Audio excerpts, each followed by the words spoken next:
official one and the unofficial one. This is the official one and the unofficial one. A dull kitchen knife.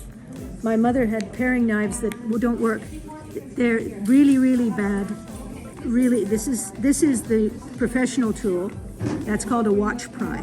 It's like a sharp knife. This is a dull kitchen knife. My mother hated it because it never took a sharpness. Every time she used it, it would get dull again. Great for opening watches.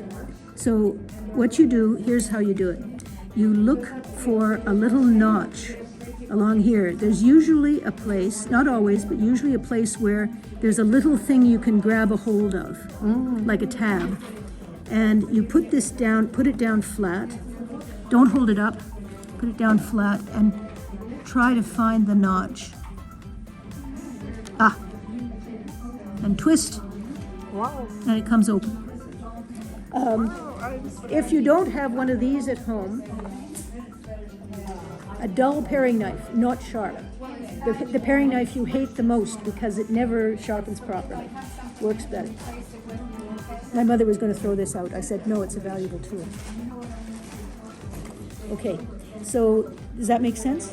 Excellent. Now you're going to open that up and put something valuable, put a design in it? I put QR code, Okay, and I'm going to give you some tape to tape that shut.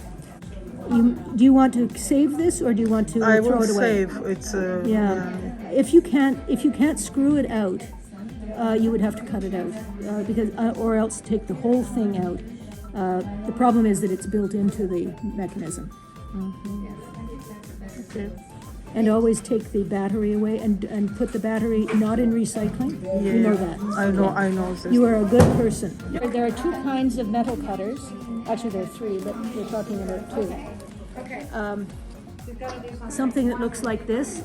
You can actually buy them at any hardware store, and you want one with a very thin blade. You see how that is? Yeah. This is one for a different kind of cutting where you can put it like this, but this you could use to cut the stem if you wanted to.